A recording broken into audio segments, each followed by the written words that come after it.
I think residents themselves are sometimes like, what ward? I mean, I don't even know. And 5 years' time, if we want to do this thing again and we wanted to shoot in Holland, Bukit Timah, this place might not be in Holland, Bukit Timah anymore. Exactly. They like to name drop the person. It's, I know Kim Yong said to me. Kim Yong said to me. Yeah. And I asked Kim Yong about this. Then Kim Yong said, "Hey, Terrence, don't you know how those people talk, right?" Yeah. Because let's say someone says, we are going to hold a vote for the host of Yalabat. Yeah, then they just say, hey, Harish, I just get any other Singaporean just sit here. No, I was going to say if anybody can replace Terrence.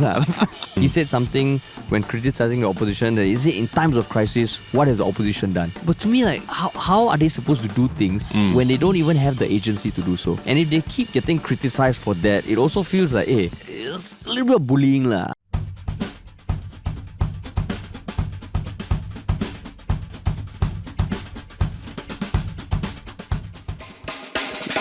What's up, everybody? Welcome to another episode of Yala, your daily podcast, this GE2025, where we talk about the hottest news with a touch of what, Terrence? Good old humor. Good old humor, man. This is day 7. Day 7. Starting a little bit later on the road. Yeah, starting a little bit later, but still, we're here. Yeah, we're here. And I mean, our listeners, they might understand why we started a bit later in the coming days. Yeah. But we're back on the road. Today, we are going to 3 constituencies. Yeah. First, Holland Bukit Timah GRC, which is a contest between PAP and RDU. The PAP team is anchored by Vivian Balakrishnan.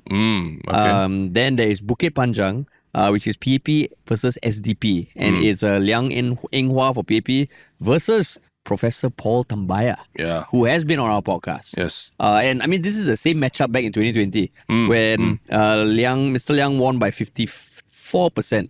So close fight lah. Close fight. Close fight. And finally, it's Bukit Gombak, PAP versus PSP. Yeah. So it's Low Yan Ling versus Harish Pillay. Yes. So those 3. I mean, where's your head at? Quick summary. Day 7, this is the point where I think in the marathon and everybody, you hit the wall, right? Oh, the wall. The heat and just the general noise about everything. You this is a moment where you power through, then you can finish it, right? Oh, that's true. It is the wall. The wall marathon normally is 30 plus kilometers. About 3/4 the way. Yeah. Oh, the wall. I think we're there. We're there already. We're there. I mean, yesterday we had to deal with the rain. We still recorded. Yeah. Today it's been hot as shit, but we're still recording. Yeah. And we do have topics to talk about. But before that, a couple of people to thank. First of all, this bus would not have happened without Lendela, who came on board as our primary sponsor and your official transparency ally for GE2025. They are a fintech platform. And I mean, one thing that we pride ourselves on for Yalabat is, honesty, cutting through the fat. So for them, they're a fintech platform that believes in transparency.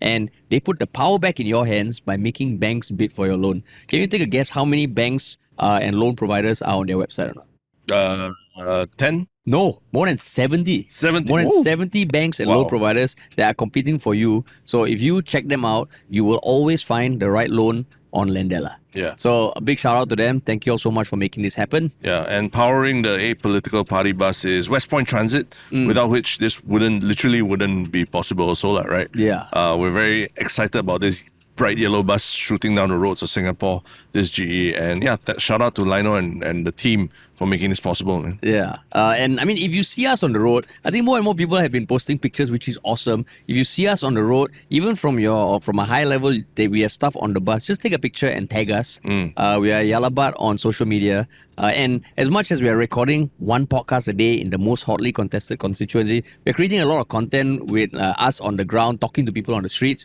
And you can find that all on our social media. Yeah. And as busy as we might be, if you want to work with us, email us at contact@ministerialfunny.com. Awesome. That's all for now, and I'm now on to the episode. Okay, we are now recording on site at Holland Bukit Timah GRC. Holland Bukit Timah GRC, and what's in the background that's so iconic? I believe it is the rail corridor. Yeah. Right, it is actually the old railway track, right? Yes. I mean, I used to visit here just to walk, and it was much more rundown before it was built up and like a nice park now. I see. Yeah. And I mean, today is also, I think, the first time we are not recording on level ground. Yes. Right. So are you having an ab workout while doing this also? Yeah. The call workout. Correct, don't call. Yeah, I'm trying to sink down as low as possible. If you can I'm trying tell. to not lean backwards because we are on a slope. We are on a slope. Yes. It was hot like hell just now, but now cool down. So the show must go on. Like the afternoon rally yesterday, this is our first afternoon podcast. Yes. And I mean, speaking of afternoon rally yesterday, so yesterday we went to Tanjong Pagar GRC, Radin Mas SMC, Queenstown SMC, Bishan Toa Payoh GRC, and along the way, we stopped by the Fullerton rally at UOB Plaza. Correct. Yeah, we didn't record there, but I mean, that was my first rally experience. Yes. Yeah, for you also? For this election, yeah. Yeah, for this election. Rally. And what were your thoughts? Interesting. I think I just looking at the demographics of people who were there, obviously office workers at their lunch, I was reminded, actually for a lot of people, participation in this election is a luxury only afforded at lunchtime. The rest of the time they're working, they're getting on with their lives. They're not like you and me just sitting there reading news all day, keyboard warriors and all. They're busy, they got actual things to do, right? You and I were like, this is our election. But everyone else is like, they get on with their lives. But on the flip side, maybe they're just not that interested. Possibly. Yeah. But they were braving like pretty intense heat to be at that Fullerton rally. True. Right? But the thing about the CBD, everywhere we have gone where our apolitical party bus goes on the road, people do kind of stop and notice. CBD, right? Nobody turn. Nobody cares. Hey, what's up? That's what happens. You're in the shot. Cool. That's exactly what happens when we're out and about, right? Perfect, People man. say, hi, but you're saying CBD, they don't care. They don't do that, right? But look, we are in, not say the heartlands, in the residential area, and people care. Yeah, so with the CBD, I think everybody's in their zone. It was like the office safari, safari. Correct. But I mean, still interesting nonetheless.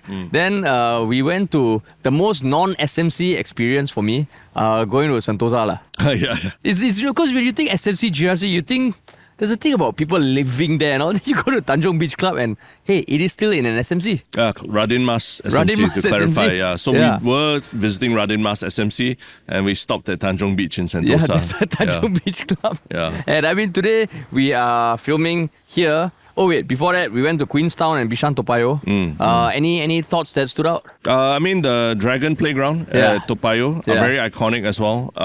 Representation of how far we've come also. That was one of the older playgrounds in Singapore. Very iconic. But, now it's not really in use anymore. That we've actually filmed that. Yes, we filmed that before. It was a very critical, pivotal scene in our TV series. She's a terrorist and I love her. Yeah. So the fields came back. Yeah. But Today also was another case of being surprised at where certain things were with regards to the electoral boundaries. At first, we wanted to film at Holland potentially Holland Village, Serene Centre, Botanic Gardens, but all of them are not in Holland Bukit Timah GRC. They're in Tanjong Pagar GRC. Yeah, correct. So that was very weird. Which is why we are here beside a residential road with the railway corridor in the background. Some residents recommended that we come here, right? Yeah, correct, so we're here. That's right. Yeah, we're here. And I mean, today is day 7. Yeah. The things are heating up. Where's your head at now? I feel like we've entered that. Everyone's going for the jugular already. Yeah. We were initially very early on in this election. You were saying, Ong Yi Kang mudslinging with Chee Juan, and I felt like, it's not really mudslinging. There's a bit of a stretch, I think last night we crossed that line already, We're in that mudslinging line already. Yeah. So it's that point where it's been hot. It's been 7 days. Everyone's tired, and the gloves are off already, right? Yeah, exactly. So, I mean, before we jump into the things that came out of last night, just a reminder, we are recording podcasts like this once a day in the most hotly contested constituency. And hot areas, hot areas. Yeah, hot literally and metaphorically. But we are also creating a lot of on-the-street content, shorter form content that's all existing just on social media. Yeah. So go check us out on Instagram, TikTok, have a discussion with us on Reddit or any of the other platforms. Yeah. Because, it's building up, man. It's building up. It's building up, yeah. Cool. Okay, so last night there was another round of rallies. Yes. Right. But we are focusing on a few specific kind of battle fronts that have emerged. The PAP is at the center of it. Yeah. And I mean, in some way it's interesting, right? Previous general elections, I couldn't place a finger on what is the geographical strategy behind the different opposition parties. Yep. But now it's kind of clear. WP is taking the east. PSP is taking the west, and PAP is fighting on all fronts. Yeah. So the two things that we want to talk about is the PAP versus WP and the PAP versus SDP. SDP, Not right. PSP, but SDP. Yeah, So, correct. I mean, the first one, WP versus PAP versus WP, I think the past few days, there have been shots fired. Yeah. Like before yesterday, what were some of the shots fired that you remember? Towards the WP. WP or vice versa? lah. Okay, I think first the context of yesterday's rally was that it was Punggol, lah, right? Oh, yeah. Punggol. So Yeah. Punggol is very hotly contested, obviously, because Gan Kim Yong was moved over from Choa Chu Kang to now anchor the Punggol PAP team. And on the other side, the Workers' Party has an all-new slate, but at the same time, they're not a slouch, right? It's Yeah. Harpreet Singh, senior counsel. Yeah. Alexis Dang, a lot of people talking about her as well. Yeah. So there's a real battle going on there for hearts Yeah. and minds. Yeah. And I mean, I remember from the few days prior, there was the shots fired towards Ng Chee Meng from WP. And then there were rebuttals from Ng Chee Meng himself, SM Lee. Yeah. And then yesterday, whoa. Typical Holland Bukit Timah Holland resident. eh? Bukit Timah car, yeah. That's right. That wasn't a truck, that was a car. Okay. Supercar. Supercar. But yesterday at the Fullerton rally, Lawrence Wong himself said that he almost implied that the opposition has a very laissez-faire attitude towards ministers being voted out. Yeah. And these are anchor ministers. I think Lawrence Wong has mentioned Gan Kim Yong like 7 times in the past few days. And Gan Kim Yong likewise said, he will talk to his friend Lawrence Wong when talking to the residents of Punggol. lah. Yeah. So I know like that caused a stir in a lot of people because Yeah. it has this weird feel that personal relationships supersede the hierarchy of government. I mean, to be specific, I think Gan Kim Yong saying with regards to walkways, that he can talk to his friend, Prime Minister Lawrence Wong, Yeah. almost holding it like, you see, I got this friendship now, right? Yeah, exactly. Yeah. So then I think Lawrence Wong said something along the lines of like, if the opposition is voted in, he might lose up to 3 ministers, and that will severely weaken his team. And then at a doorstop interview, Pritam rebutted that, saying, if losing 3 or 4 ministers weakens your team, doesn't that say something about your team? Yep. And he brought the example in 2011 when George Yeo was contesting in Aljunied together with a young Ong Yi Kang and lost. And he was the Minister for Foreign Affairs at that point in time. And technically, the MFA didn't crumble after that. Yep. And then in another doorstop interview, Assembly rebutted Pritam. But last night, there were some things mentioned at the rally. Right. And what stood out? I think first one is Alexis Dang from the WP. She called out Gan Kim Yong's comment about calling Lawrence Wong his friend, right? She kind of asked, like, is that the kind of politics we want, right? Yeah. Where you only when you're friend then you help each other out, right? Yeah. And I think she also she brought up Heng Swee Keat, ex the now retired Heng Swee Keat, right? And said, like, he was parachuted into the East Coast, as the PM designate, and then he was talking all about East Coast plan. Where's he today? Yeah. He's retired from politics, and no more. He's not overseeing the East Coast plan anymore. Yeah. So these kind of politics of parachuting your friends into places to protect, or at least, like she said, to buttress the certain GRCs, it's not the kind of politics we should aspire to. And then she also said that, Sun Xueling's comment about they shouldn't send strangers to Punggol. Yes. She said, are you referring to Gan Kim Yong or anyone else? Which is, a smooth clapback. Yeah. But when you hear things like that, right, so that was from her. Even Harpreet Singh, who, has been on this podcast, he made some statements. Yeah. He talked about the fact that... he questioned about parachuting Gan Kim Yong in, right? Yes, correct. Is it some insecurity that they're feeling about Punggol? What about Teo Chee Hian, who's been around for all this while, right? Yeah, correct. And I mean, he did also mention that I think at some point Gan Kim Yong was not the most keen to take on the DPM role, and that was echoed by even Pritam Singh. So it's almost like just coming here as a last minute. How long is he going to last, But he also did say certain things where he took aim at the comment about ministers, One thing he said, if you vote the WP in, the ministers won't be voted in, which means that you will save on ministerial salaries. And the crowd, went crazy. And he said with 3 ministers out over a 5-year term, that's 15 million over the term. And people were like, "Ah!" But logically, that doesn't make sense. It doesn't make sense. Because even if it's not Gan Kim Yong, it'll be someone else. Yeah. Right? And that is where I started to think, oh shit, this is getting into that boundary. Yeah. Where you can talk things that sound good. But that one, I mean, you know, when you talk about high-level policies, free healthcare, there's almost some wiggle room with how you're going to execute it because it's so big. When you say something like that, coming from Harpreet, a senior counsel, right? I felt like he's taking us for a ride, no? In a sense, like, why are you talking like that? Because Singaporeans, you think we would just buy that, but the thing is, a lot of crowd bought that. Yeah. Or at least they cheered. Sounded like they bought it, right? They sounded like they bought it. Yeah. Maybe in their own mind they are doing calculations, but it adds to the fervor, and that to me was like, alamak, that's a problem. Yeah. And that's where, that's why I felt like, okay, we're starting to go for personal things already, right? Yeah. Complaining about people's salaries and stuff like that, right? Yeah. And and this kind of calculation and comparison that doesn't make sense, because someone else is going to earn that ministerial salary, even if it's not Gan Kim Yong or what. Yeah. So it's just a bit populist that way. Yeah. Yeah. So I mean, then like Assembly, the way he rebutted was that it is a serious problem if they don't see the fact that ministers being voted out will weaken the team. He said in every team you will have more core members and people who play support roles. Yeah. If it wasn't the case, then it would be easy for anyone to form a government. The fact is there are players who are more important and less important, which you can agree lah. But again, he went on to say that the only reason they're saying that is because they want to vote out Gan Kim Yong lah. Yeah.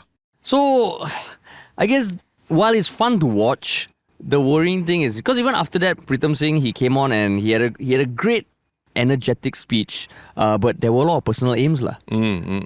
He took aim at Janil Puthucheary as the previous whip of the PAP for the issue that was highlighted by Assembly, where the WP kind of the one Assembly highlighted the NTUC Alliance one. This was a separate thing. Yeah. I think the one specifically about Janil Puthucheary is saying that how come, as the whip of the PAP, he wasn't able to muster enough PAP MPs to come and vote on amendments bill that needed to be passed. Yeah. And it was the Workers' Party MPs who, because they were in Parliament, they stepped out and voted for it. Yeah. So he used a reference, right? About the military, about counting strength in the army and NS men and all, which some people online have pointed out that it is quite pointed, especially given that Janil Puthucheary, a lot of people, rightly or wrongly criticize him for not having served NS, right? Yeah. So in a sense, that's why I felt, we're starting to go for the personal stuff. But what do you think of that? Or you think it's par for the course? Because honestly, I can't remember enough about GE2020. I'm sure it was there. Yeah. But these kind of things fade over time. But as a voter, right, when you hear that, how do you feel it kind of swaying you? I mean, it was a very subtle jibe. Yeah. And I don't think a lot of people know the full context of it to really appreciate it like that. If you know, right? The IFY. If you know, you know. IYK. Yeah. IYK. YK. But so I don't think it's that huge a deal. It's just that people like us, we are, on our computers all day, and we know this, right? So, you as the listener as well, I think hopefully you also can partake in this subtle jibes that are going on there, right? Yeah. But again, Pritam did not explicitly say anything about Janil Puthucheary not serving NS, so I think it's okay lah. Yeah. Yeah. But I guess the worrying thing for me, because to be fair to Harpreet, he said certain things that I think make a lot of sense lah. He did say one thing about how if he is voted in, he will spend the bulk of his time on his MP duties. Yep. And he did very openly acknowledge that he will cut back his legal work, and he has a privilege to be able to do that, which is why he wants to devote his time to the constituency. Yep. And the same can't be said about public office holders because they have a lot more to do. But when he goes into the math, right, which is obviously, what the hell are you talking about? That's where I hope when people are listening, they can kind of realize that what he says doesn't make sense at all. And that is a kind of false analogies or metaphors, right, that I think can be problematic. Yeah. I mean, you could say he's a lawyer, not a mathematician, right?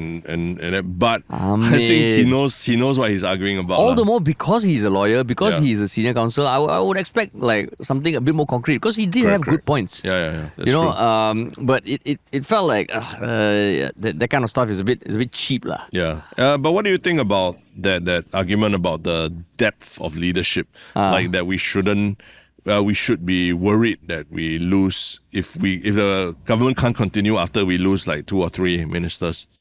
I mean, that one also I felt a bit odd lah.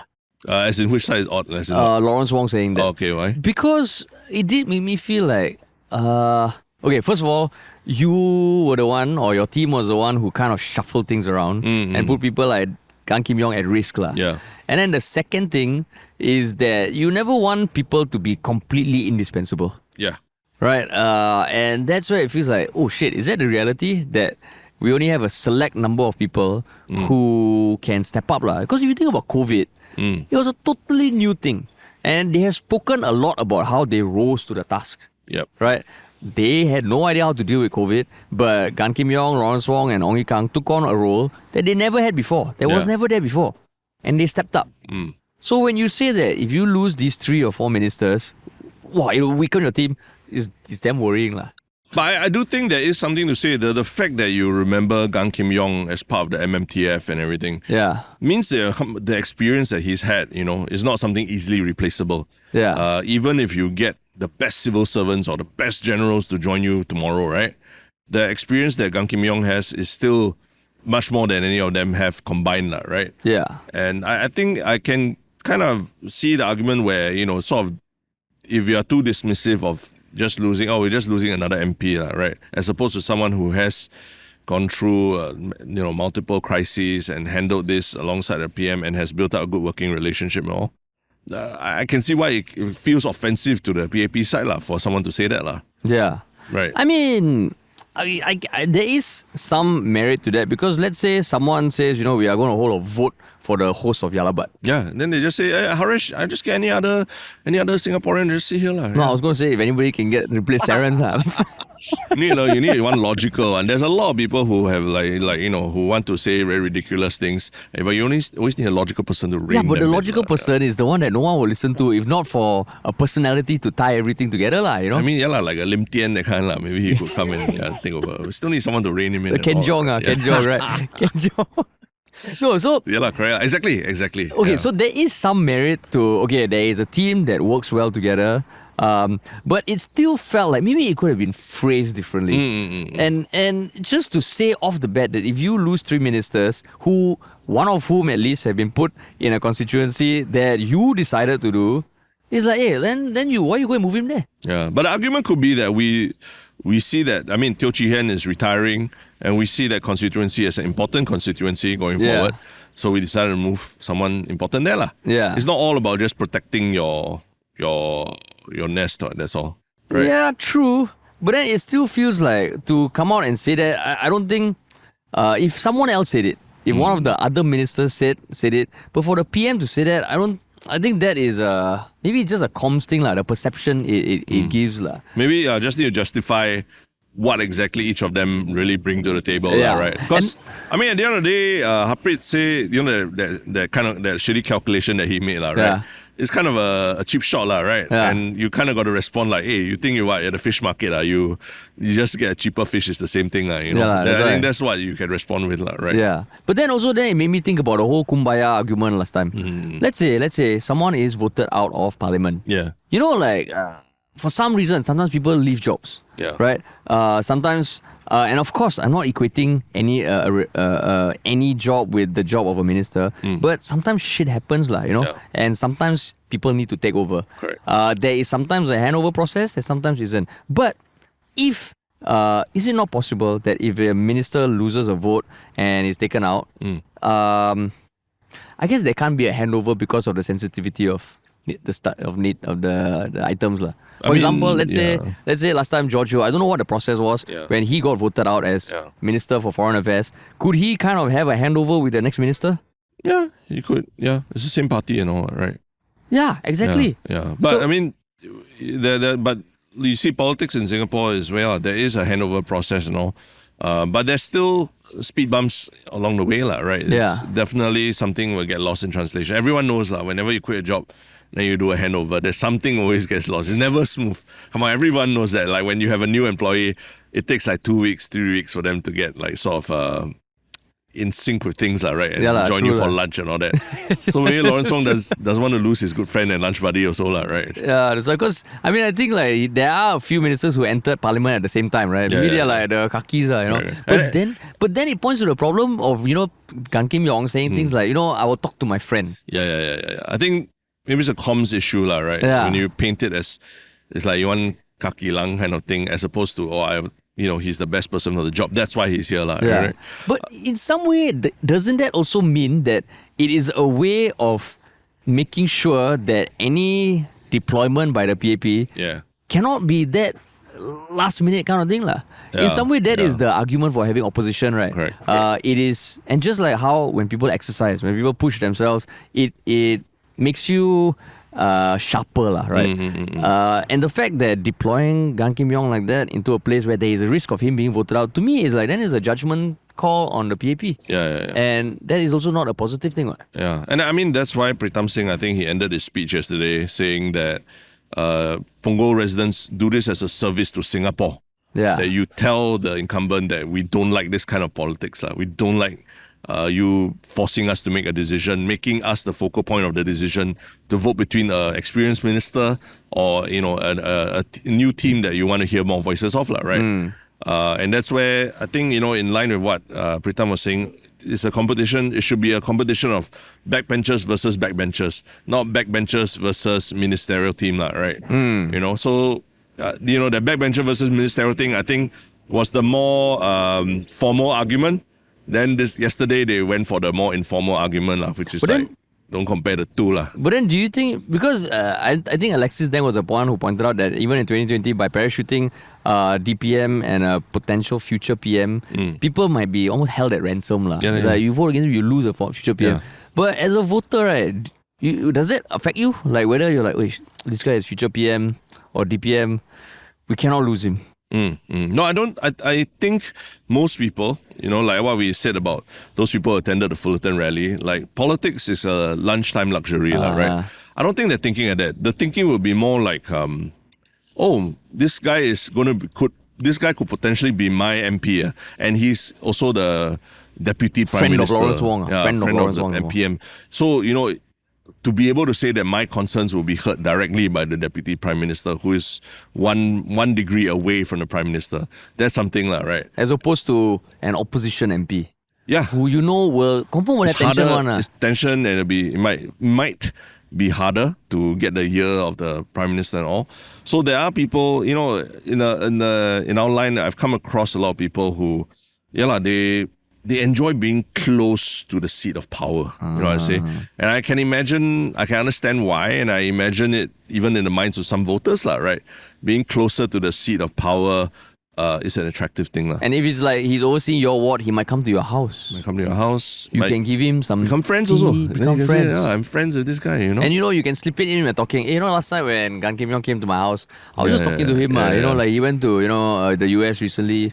Yeah. Just interesting his thoughts. Then all this, they like to name drop the person. It's, Kim Yong said to me. Kim Yong said to me, yeah. And I asked Kim Yong about this. Then Kim Yong said, hey, Terrence, don't, you know how those people talk, right? So those kinds, I feel they would definitely be attracted to vote for the it's like when you're DPM. talking about stocks with your friends, I heard the US economy not doing well. How you know? Warren, Warren Kim Yong had a chat with the US Fed official. Yeah, the day they dropped by my house, when actually it was like a house visit. So they just come and put the thing. One of the kaki put flyer, you say, just got the flyer. Oh, we came, but you were not at home. Then I was at home. Yeah, exactly. We were getting so much of that, like before the election, remember? Yeah. Every mother's son was coming up to us and telling us they heard from somebody important about when the election date would be and all that. And half of it was bullshit. Yeah, correct. And they will say the same thing, I can't tell you, but I can't tell you, but you just trust me. Solid. Yeah. Also, you think it will have an impact? I think it will have an impact. I can understand more the psychology that, if you raise it to someone who is higher up in the value chain, chances are things will move. Correct, yeah. So, in some way, then it's almost a tactic by the PAP, right? To put Gan Kim Yong there and bank on people buying this, which again is like, then don't, like Lee Hsien Loong himself say, right? Don't vote tactically, vote with your heart. Yeah. But then you play with people's hearts. Right. Yeah. I think, it just boils down to the fact that our election process is so rushed, right? Everyone's caught off guard. No one knows the boundaries of where we are. In this process of recording all this, the Yalabat Apolitical Party bus, we've realized that these boundaries almost like, what the hell? Nuts. What the hell? Like, you mean like, what was it? Like, I think Tanjong Pagar. yeah, Tanjong Pagar, we were so stunned about some of the places that we There's couldn't some go of the to. places that are literally, you say people immediately, oh, that's Tanjong Pagar. No, it's Jalan Besar. Bishan Park. Oh, Bishan Park. Not in correct. Bishan, not in Bishan Toa Payoh, Yeah. you know. So we were stunned, right? So I think residents themselves are sometimes like, oh, what ward? I mean, I don't even know. And 5 years' time, if we want to do this thing again and we wanted to shoot in Holland, Bukit Timah, this place might not be in Holland, Bukit Timah anymore. Exactly. Yeah. We can't reuse our mind, the ways that we think about boundaries again, right? But speaking of boundaries and all, like thinking about, when we were saying there's the Western Front and the Eastern Front now. Yeah. Now, it kind of makes a bit more sense, the WP strategy of pulling up from Marine Parade. Because, right, at all these rallies, they would say, good evening, residents of Tampines, Jalan Kayu, Aljunied, because they all cluster around. And then it was like, why cluster around? Because the next time, if they do redraw the boundaries, they would have covered it. Yeah. Correct. As long, because all of them have adjacent boundaries, no? Punggol and Sengkang and Aljunied and Tampines, they all share boundaries. And then, because when we were planning, looking at the map, we were like, I see, that makes a lot of sense, lah. Then why not Marine Parade? Because Marine Parade, they don't have a presence. At all. They already have a presence in Sengkang, right? Yeah. So if they can get Punggol or Tampines, it just builds from the core. Yeah. So in future, if they redraw Sengkang, redraw Tampines, they already have a presence. The thing is, in East Coast and Marine Parade, I don't think, if I recall, the boundaries have boundaries with any existing Aljunied stronghold. Yeah, Marine Parade. WP stronghold. Yeah, Marine Parade, Braddell Heights is one of the most oddly shaped ones. Right? Yeah. So the kind of borders that it shares are a bit all over the place. Yeah. But I mean, that's the PAP versus WP. Yeah, correct. But there's also the PAP versus SDP.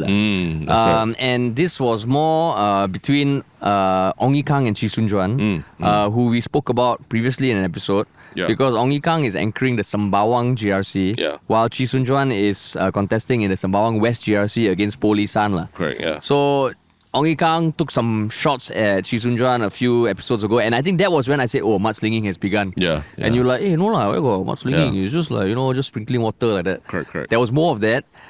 There was also more from Polisan, who is Chee Juan's candidate. There was rebuttals from SDP side.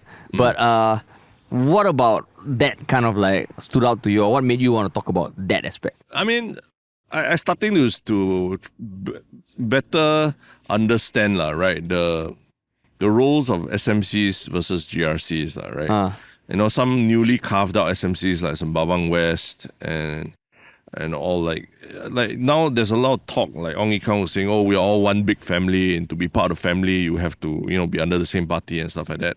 And I think in the East, they also say that about Tampines and Tampines Changkat. Workers' Party is saying that about Tampines and Tampines Changkat, that there is a Tampines plan. I think they specifically said. And Tampines Changkat is part of that plan, right? Yeah. So you can appreciate, that even though the SMC has been carved out, right, they still talk about it as very much as a part of the family, right? And encouraging people to vote so that you'll be able to work with your neighbors very closely. Yeah. And this applies on both sides. PAP and Workers' Party. So I realized that that's not something that, that we can exclusively criticize one party for doing, say the PAP, right? In spite of the electoral boundaries being a bit strange, right? Both sides are pursuing this strategy. Yeah. But that's not something that only occurred to you as you hear them speak. Yeah, I hear them speak. At first I heard Ong Ye Kung saying that about Sembawang. Yeah. And I felt like, really, man, like that? Where if you vote Polisan in, they can work then they better. Work together. Then if you don't vote Polisan, then it's very hard to work together, Yeah. If you vote Chee Juan, it's very hard for me to work together. Then I was a bit like, is that a cogent argument and everything? But then I see that the Workers' Party side also was saying that about Tampines. Yeah. Especially because, and I guess that helps going on the ground. Because we went to Sembawang West. I think that's when we realized it is literally a few blocks surrounded by just one road in the middle of Sembawang. Yeah. So where crossing the road from the MRT, you are different GRC already. Right? And it's not say one part of your SMC borders another SMC or GRC. It is literally in the middle of a bigger GRC. Yeah, correct. It feels a bit odd, Yeah. So of course that probably is a result of the EBRC and potential gerrymandering and all, which we don't have info on. But as much as like I was saying, Harpreet said some math that really doesn't make sense, and it almost makes me feel like you think I'm that stupid. Yeah. Ong Ye Kung also said some stuff which I felt was a bit too simplistic. Because he was saying that, by having him, an anchor minister, a minister anchoring Punggol, there is more that he can do. Yeah. And he said... Having Gan Kim Yong. No, him in Sembawang. Anchoring Sembawang. Sembawang, You said Punggol, yeah. And I mean, he specifically said that he quoted a number of the projects that happened in Sembawang that happened because he, as a minister, was there. Yeah. He said, I spoke, I think, when he talked about the hot spring park, right? He said, I spoke to the defense ministry and asked, can you give us some land to build a hot spring park? MINDEF agreed. That's why today we have a hot spring park. If it was the SDP in charge, do you think hot spring park will happen? I raised money for the performance stage in Sembawang Park. If it is SDP in charge, do you think a stage will come up in Sembawang Park? And each time he said that, the crowd would be like, no. But then I'm like, okay, how does that argument make sense? First of all, who is to say that it won't happen? Yeah. Is it only happening because you are a minister or because you are part of the incumbent? So that's why I felt there was a logic gap. And that to me was in the dangerous territory again. Because you are saying something that, how are you going to prove that it's not going to happen? Yeah, and that's why I did appreciate, again, shout out to Arfin from SDP. I think he talked a lot about the politics, wanting to dispel the politics of fear. The fear that if that you vote out of a PAP, that the whole country will fall apart. The fear that, programs like upgrading and stuff like that will stop if you vote for opposition, right? Because I think that's still a very clear and present fear in people's minds, not helped by things like that Ong Yi Kang is saying, right? Yeah. That programs will stop. But then Arifin quite clearly laid out that a lot of these plans and programs and infrastructure updates are planned over multi-years and are helmed by, civil servants, career civil servants, right? Yeah. Who are not, don't disappear every 5 years. Yeah. So I understood, I kind of understood, okay, sounds like a very boring thing to be talking about, but there is still the fear and, unjustly brought up by, like what you mentioned, Ong Yi Kang. Right? Yeah, because he also said another thing, when rolling out larger national projects like the Thomson East Coast Line, the community is less involved because the cabinet makes the decisions. And he said, when those decisions are made in cabinet, do you not want the anchor minister of Sembawang GRC to be in the room making that decision, which is him? Yeah. But then what does it say about other MPs that people vote for who are not in the cabinet? Because let's say my SMC, right? The PAP person running, she's not in the cabinet. Yeah. I don't know what senior roles she holds. So you're telling me she's way less influential in government than Ong Yi Kang? Yeah. So then it makes it less of a need for me to vote her. Correct. Vote her in, right? Yeah. But that makes me, what we've been talking about does make me think about what are the really long-term plans that have been announced in Singapore that excite me, right? Things like I think the East Coast, they had the island, the Long Island, right? Long Island, they talked about. And I'm just thinking, things like that, they do need like planning 30 to 50 years in advance, if anything, right? Yeah. And does it mean that the minister or the ministry that announces it, how does it get handed over to the next person without it becoming one of those projects that just drags on forever, right? That never finishes building or whatever. So, and that's where, in some ways, I mean, if the minister is the one who thought up of this program, there could be a potential that these projects get like deprioritized or what, when someone else takes over. But what I would say is that it's not exclusive to just PAP passing the project to the opposition, but even between ministers and all that, there could be a deprioritization that happens, right? That's true. I mean, you look at our own industry, right? IMDA has changed the leadership there every 2-3 years. Every 2-3 years. Yeah. And as media professionals, we keep hearing this 5-year fucking plan. But so many times it changes. I don't even know what the plan is now, what the priority. Yeah. But that's a good point, that it is not just when opposition takes over. Even within PAP, like you think about it, a minister overseeing a portfolio, they also change portfolios. Yeah. Who knows?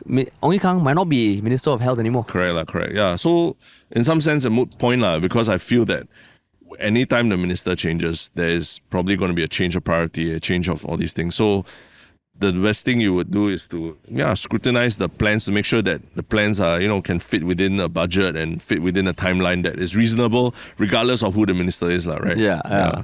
And that's where, like, when you say stuff like that, it makes me feel like, hey, you're talking down to me, But on the flip side, when he was criticizing the manifesto, I think he maybe thought like people would understand him, or maybe he was just throwing these terms when you're saying, the SDP wants a single payer system. Right now we have a triple payer system or something like that. And he went into quite technical details. And that to me is the other extreme. I was like, are you just throwing like terms at me to kind of confuse me? Because I didn't understand what the hell you were saying. Yeah. Do you hear that kind of stuff? Yeah, but I mean, maybe because he's so steeped in the healthcare sector and all that, that he understands all these things like the back of his hand, right? Yeah. There's no issue. Yeah. But I mean, that's where like I feel when I'm listening to it, I was like, wow. Like on one hand, you are kind of using these false analogies that can be quite dangerous. Yeah. But on the other hand, you're talking about the technicality. What I thought, okay, like at least it's a new thing, is pointing out flaws in the opposition's manifesto. Of course, they are not there to defend it, Yeah. but I'm guessing they will defend it in due course. Yeah, but correct. I just felt like everything he was saying is like, Jeffrey Xiao a few days ago, he said something when criticizing the opposition that is it in times of crisis, what has the opposition done? Yeah. But to me, like, how are they supposed to do things when they don't even have the agency to do so? Yeah. And if they keep getting criticized for that, it also feels like, it's a little bit of bullying. Yeah. Correct. So when Ong was saying that, I also was like, and that's where into scary territory. Just like Harpreet was using this false math into scary territory. It felt like even the PAP does it. Yeah. Both sides doing it. So that's why, generally been feeling like it's a bit of mudslinging going on. Polisan also did that. Yes. Yeah, she she did was also. talking about, how passion doesn't build playgrounds. Yes. Yeah, she said Juan is passionate. Yeah. But again, it was a thing about how he has only talked. What has he actually done? Yeah. But how is he supposed to do things if he's not in power? Yeah, if he's not given a chance to? So okay, like I mean now, like what you said, right? We're entering that the mud is not just on the floor of like Fernvale where people are getting muddy at WP rallies. It's being thrown at each other. Yeah. We have 2 days left. Rallies are still going to be happening. Yeah. How do you foresee things changing? I only see it getting more intense these next couple of days. Like really, I mean, we talk about mudslinging. Let's see. I think there'll be more. Yeah. I'm pretty confident because I mean, like things came out yesterday, like the SDP rally. The first Taylor Swift reference of the election. Yeah, I think Surayan Akbar talked about. She provided a first Taylor Swift reference of the election, saying like the own self check own self is like a student, or she spoke about NTUC, so income alliance deal. It's like a student marking his own paper and then rewarding himself with Taylor Swift tickets after. It had to happen. The Taylor Swift reference had to happen. Yeah. Had to happen. That's true. It had to happen. And I think the rallies next year is going to be epic. Yeah. Be epic. I mean, we still want to make it to one of these nighttime rallies, right? If our schedule can allow it, yeah. And I mean, tonight, 29th April, is the next live roundtable. Yeah. But it's going to be in Mandarin this time. I'm not super optimistic about these roundtables. I don't think the format will change. Yeah. I don't think. Yeah, I'm also not optimistic. Yeah. I mean, we spoke about it briefly yesterday, but it was really just a shit attempt at having a roundtable the first time. It was terrible. Yeah, and that was something that I was totally looking forward to even before this hustings period started. I was, yeah. Right, and just to see people square off. Yeah. And for the first time in my life, I agreed with Lim Tian's Facebook post. Yeah, correct. First time in my life. Because he shat on it. What he's saying He said the roundtable was a disaster. The format did not allow cross-examining, which is his strength as a lawyer by training. I don't know about that, but I totally agreed with the sentiment that was a disappointing attempt at having a roundtable. Yeah, correct. Yeah. But yeah, man. I guess this is day 7. This is day 7. Do you have a one Shiok thing? Yes, one Shiok comment. Right? One Shiok comment. Yes, I had a one Shiok comment, which is an amazing crowdsourcing of an answer from our audience. It was that when I told you that football matches, people do stop football matches when there are, medical emergencies in the audience. A lot of people came for example, a football match paused because of medical emergency for fans. So this is Genie on our subreddit. Putting the link there. And then Jungle Jimbo, a couple more examples of like from very big matches, Liverpool versus Inter Milan, blah, blah, blah. So, showing that, people have heart, Harish. People have a heart, and they stop like proceedings because of medical emergencies. Yeah. I mean, I'm not saying that like I was campaigning for no heart shown. Yeah. I was just kind of doubting how often it happens. Okay. Okay, how often it happens. And I mean, these are when? 2022, 2021. Yeah. Given the thousands of It's matches that recent, happen yeah. every year, it's a minute percentage. So it's big enough. Even like big Champions League matches get paused for this. That's what we're trying to say. Right? Yeah, Okay, true lah. True. So I mean, I would still say yes, they need all the attention, but Yeah. in that scenario specifically, I'm gonna Let's move on. Let's move on. that one different, okay? Do not Let's conflate. move on. Do not conflate the two and join an invisible thread. Let's move on. But yeah, there were people who came forward lah. Yeah. So what's your one Shiok comment? my one Shiok comment was let me see. I mean, like a long-time commenter, But Dan Ho, kind of reminded us that we actually did have a discussion about the live debate back in 2020 between Vivian James, Chee Juan, and Francis Yuan. Yeah. And apparently, at a timestamp, I actually predicted the 2025 roundtable format. What Wow. a prophecy. I haven't really? listened to what I actually predicted. Yeah. But maybe it was the clamping down. Maybe it was because James Lim had such a stellar showing Yeah. that made him famous. Yeah. There was... I think a lot of people kind of foresaw that. That Yeah. shit, the next election, right? Confirm they won't allow this segment one. Yeah. But I guess what can I say? I'm a forebearer of truth. Yeah. You Yeah. are. And on a one Shiok Thing segment, Yeah. point of view, do you have your one Shiok Thing? I think, when Bertha Hansen came on to our podcast, a lot of people said that, they enjoyed listening to her. And, alongside her, they also enjoy listening to, academics like Walid as well, right? Who runs Teh Tarik Walid. Yesterday, we bumped into Walid at the Fullerton rally. It was nice to finally meet in person. But they actually lived up to what people are asking for. Then there's a series of Bertha Hansen meets Walid, a podcast that I would say podcast or discussion that they do together on Teh Tarik Walid's channel, right? So, I mean, I am looking forward to more of these episodes coming out because, I think they both make very good, astute observations of politics in Singapore. Awesome. So my one Shiok Thing is a website that I don't know whether it's been a one Shiok Thing before, but it is a website called elephant.net.ai. No reference to Gigi Wong. And no reference. Arifin. It is Lelefant. Yeah. And I think it plays on the fact that elephants have great memory. Okay. So this is a record that has been put up about any MP you can search and what activity they've done in Parliament. If I feel we have spoken about something like this, but I don't think it was this. But this website is called Elephant. It's speaker snapshots, and you can literally search any kind of MP. So, for example, Louis Ng, 582 parliamentary Q&As, 9 adjournment motions, 4 private member motions, 2 private member bills, 39 parliamentary speeches, bill speeches 99, area of focus. So it kind of gives a snapshot of every MP that has been in Parliament, which, when you want to evaluate a candidate, could be a useful tool. Yeah. And I know right now you're burning in the sun, right? No, One half of my body is in the sun. Yeah, I was listening to that. I mean, I think it's a useful tool. I play around with it a little Elephant. So this is not a new thing, but I think it got resurfaced again. bit. Yeah. But yeah, so they use AI. AI. And interesting. Very smart. Tapai kong future Pritam Singh, they say. Very smart. Very smart. Yeah.